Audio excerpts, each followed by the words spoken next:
శపథం చేశారు అధ్యక్ష. అలాగే పల్లా శ్రీనివాసరావు గారు ఆమరణ నిరాహార దీక్ష ఆ రోజు చేశారు అధ్యక్ష. గంటా శ్రీనివాసరావు గారు ఎమ్మెల్యే పదవికి రాజీనామా చేస్తామన్నారు అధ్యక్ష. బహిరంగ సభలో కూడా చెప్పారు అధ్యక్ష. రామ్మోహన్ నాయుడు గారే చెప్పారు అధ్యక్ష. ఎవరండి కేంద్రం?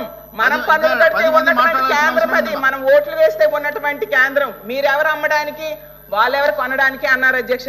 మరి ఆ రోజు అన్ని మాటలు చెప్పి ఈ కార్మికులు నమ్మించారు కదండి అధ్యక్ష. మరి ఎందుకు ఇప్పుడు కేంద్రం మీద ఈ ఒత్తిడి తీసుకురావట్లేదని నేను అడుగుతున్నాను అధ్యక్ష. అసలు స్టీల్ ప్లాంట్ ప్రైవేటీకరణ కోసం పెట్టుబడులు ఉపసంహరించుకుంటామన్న ప్రకటన వెనక్కి తీసుకుంటారా లేదా, లేదంటే మా మద్దతు ఉపసంహరించుకుంటామని వీళ్ళు అడగొచ్చు కదా అధ్యక్ష. స్టీల్ ప్లాంట్ కి సొంత కన్నులు కేటాయించకపోతే మా ఎంపీల మద్దతు మేము వెనక్కి తీసుకుంటామని అల్టిమేటం ఇస్తే ఫలితం రాదా అధ్యక్ష? సెయిల్లో విలీనం చేయాలని కార్మికులు డిమాండ్ చేస్తున్నారు అధ్యక్ష. సెయిల్లో విలీనం చేయకపోతే ఎన్డీఏలో మేము భాగస్వాములుగా ఉండమని సంకేతాన్ని ఇస్తే ఫలితం రాకుండా ఉంటుందా నేను అడుగుతున్నాను అధ్యక్ష. కాబట్టి గతంలో పవన్ కళ్యాణ్ గారు చెప్పారు అధ్యక్ష, ఒంటికి ఉప్పు కారం రాసుకొని పోరాడాలి అని. సోమిరాజు గారు, సార్ సోమిరాజు గారు మీరు నెక్స్ట్ ప్లీజ్. అమ్మా కూర్చోవాలి, 10 నిమిషాలు అయిందమ్మా, 10 నిమిషాలు ప్లీజ్. సోమిరాజు గారు, సార్ సోమిరాజు గారు ప్లీజ్ స్టార్ట్ చేయండి సార్. అమ్మా కూర్చోవాలమ్మా, అయిపోయిందమ్మా. మీ వాళ్ళు ఇంకా మాట్లాడాల్సింది, ఇటువైపు మాట్లాడాలి. బీజేపీ, జనసేన, టీడీపీ అన్ని 10 మంది ఉన్నారు మా. 2-19 20 అయింది మా. 12 నిమిషాలు అధ్యక్ష. ఇది న్యాయమా అని అడుగుతున్నాను అధ్యక్ష. అలాగే అక్కడ ఎమ్మెల్యే గారు అంటారు పని చేయని గోస్ట్ ఎంప్లాయీస్. మంత్రి గారు అమ్మా ఒక్క నిమిషం కూర్చోమా. మంత్రి గారు మాట్లాడుతున్నారు మా. పదే chair has given me time, chair time ఇచ్చారు సార్. అమ్మా కూర్చోవాలమ్మా. మంత్రి గారు ప్లీజ్ వినండి మా, వినండి. మంత్రి గారు లేసారమ్మా ప్లీజ్ ఒక్క నిమిషం. మంత్రి గారు ప్లీజ్. అమ్మా మీరు కొన్ని పాయింట్స్ చెప్పారు, దానికి సమాధానం చెప్పాలమ్మా. లేదంటే హౌస్ తప్పుదారి పడుతుంది. మిగతాలు కూడా మాట్లాడతారు కదా సార్. హౌస్ తప్పుదారి పట్టేస్తున్నారు సార్. మంత్రి గారు సత్య దూరం మాటలు మాట్లాడుతున్నారు sir. I have to talk about it sir. కూర్చోండి ఒక్క నిమిషం. కేంద్ర మంత్రి కుమారస్వామి గారే చెప్పారు అధ్యక్ష, జగన్ గారి వల్లే స్టీల్ ప్లాంట్ ప్రైవేటీకరణ ఆగిందని. జగన్ అన్న మోడీ గారు మా వైజాగ్ వచ్చినప్పుడు సభలోనే డైరెక్ట్ గా చెప్పారు అధ్యక్ష, ప్రైవేటీకరణ వద్దు అని చెప్పి. అంత దమ్మున్న లీడర్ మా జగన్మోహన్ రెడ్డి గారు అధ్యక్ష. ఫైనల్ గా మీకు ఒకటే చెప్తున్నాను అధ్యక్ష, ఇప్పటికైనా కార్మికులతో ప్రభుత్వం మాట్లాడండి అధ్యక్ష, కేంద్రంతో ప్రకటన చేయించండి అధ్యక్ష. దయించి మా స్టీల్ ప్లాంట్ ప్రైవేటీకరణ కాకుండా కాపాడండి అధ్యక్ష. Thank you so much. మంత్రి గారు అధ్యక్ష, ప్రైవేటీకరణ ఆగిందని మేడం గారే చెప్పారు. ఇప్పుడే స్టేట్మెంట్లో చెప్పారు ఆగిందని మేడం గారే చెప్తారు. మళ్ళీ ప్రైవేటీకరణ జరుగుతుంది అంటున్నారు. అమ్మ మీకు క్లారిటీ ఉందా అసలు ఏం జరుగుతుందో? Sir we are in the house, every word matters sir.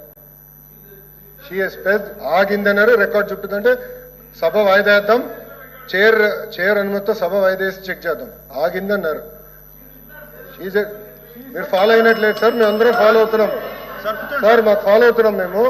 Madam గారు అన్నింది ఆగింది, వాళ్ళేదో వాళ్ళ నాయకుడు వల్ల ఆగింది అని కుమారస్వామి గారు స్టేట్మెంట్ ఇచ్చారని మేడం గారే అన్నారు.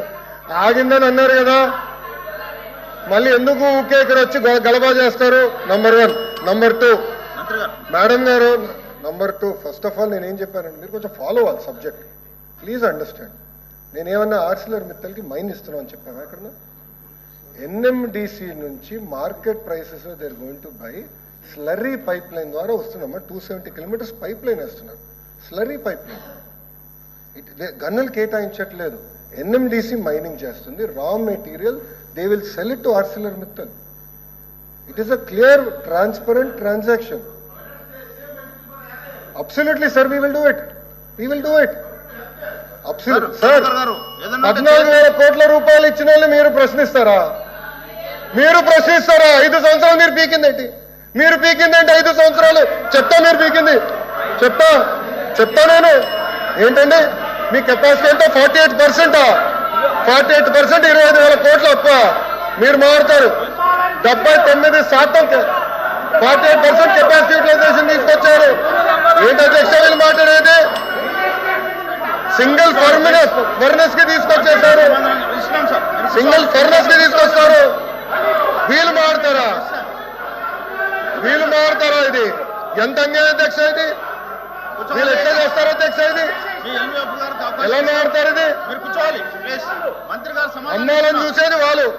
నేను సార్ కళ్యాణి గారిని ప్రశ్న అడగాలనుకుంటున్నా. 9,000 కోట్ల రూపాయలు మేము ఇచ్చామంటున్నారు.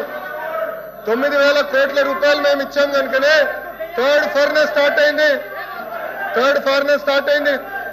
79% ప్రొడక్షన్ తీసుకొచ్చాం. అది మాకున్న కమిట్మెంట్. మీకు అవకాశం మీరు మమ్మల్ని ప్రశ్నిస్తారా?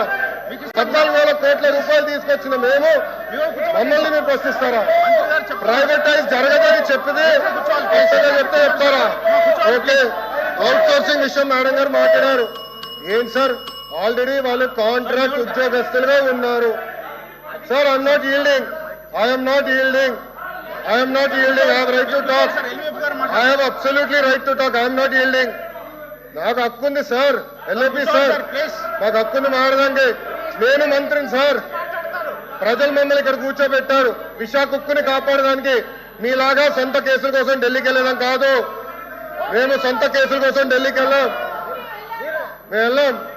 మేము అధ్యక్ష కాంట్రాక్ట్ గురించి మాట్లాడతారు అధ్యక్ష. ఏం జరిగింది అధ్యక్ష? గతంలో కాంట్రాక్ట్ లో సుమారుగా 120 మందికి వచ్చేది. ఆ 120 మందికి వచ్చేది ఎఫిషియన్సీ రావాలి, కెపాసిటీ బిల్డ్ అవ్వాలని చాలా స్పష్టంగా ఏకంగా మంచోళ్ళకి ఇద్దాము అని చెప్పి అవుట్ సోర్సింగ్ వాళ్ళకి ఇస్తున్నారు కాంట్రాక్ట్ ఉద్యోగస్తులు. దానికింత ఫీలింగ్ అవుతారు. నేను అడుగుతున్నా మీరు ఏం ఆడతారు? ప్రొడక్షన్ లేదంటారు. ఏం ప్రొడక్షన్ లేదు? ఈరోజు 79% ప్రొడక్షన్ వచ్చింది. మీరు ఇట్లా మాడితే ఎట్లా? మీరు చేసిన గురించి చెప్తున్నా. ఎందుకంత భయపడతారు మీరు? వాస్తవాలు చెప్తే ఎందుకు భయం సార్? అరే, డబ్బులు తీసుకొచ్చి ప్రైవేటైజేషన్ జరగదంటే మీరు జరగాలని కోరుకుంటున్నట్టున్నారు. ప్రైవేటీకరణ జరగాలని. ఏం జరగదని 100 సార్లు చెప్పినాం. బాగా క్లారిటీ ఉంది. అటు భారతీయ జనతా పార్టీ కానివ్వండి, జనసేన పార్టీ కానివ్వండి, టీడీపీకి చాలా క్లారిటీ ఉంది. పాపం వైకాపా క్లారిటీ లేనట్టుంది ఈ సబ్జెక్ట్ లో. బొత్తిగా అవగాహన లేదు. ఎన్ఎండిసి స్లరీ పైప్ లైన్ కి మైనకి తేడా తెలియదు మీకు. ఇంకేం చెప్పాలి? చెప్పాలండి? మీరు ఇట్లా మాట్లాడితే ఎట్లా మాట్లాడతారు? ఎల్వీఎఫ్ గారు మాట్లాడతారు. మీ అందరూ హాయిగా కూర్చోండి. కూర్చోవాలి ప్లీజ్. అందరూ కూర్చోవాలి. కోఆపరేట్ చేయాలి. రండి. దాదాపు 10 మంది మాట్లాడాల్సిన అవసరం ఉంది. సార్ ఎల్వీఎఫ్ గారు ప్లీజ్ కూర్చోవాలి సార్. మైకి ఇవ్వకండి. మీరు ఎవరిపైన చెప్పకపోతే మైకి ఎవరు వస్తుంది? రండి ప్లీజ్, కోఆపరేట్ చేయాలి. సార్ కూర్చోండి సార్ ప్లీజ్. ఇస్తాం సార్.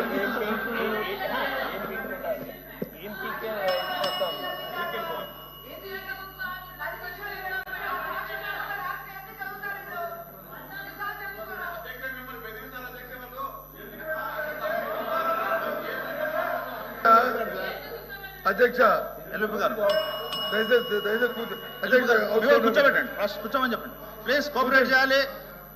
సార్ మీరు కూడా కూర్చోండి సార్ ప్లీజ్. అధ్యక్ష, ఎల్వీఎఫ్ గారు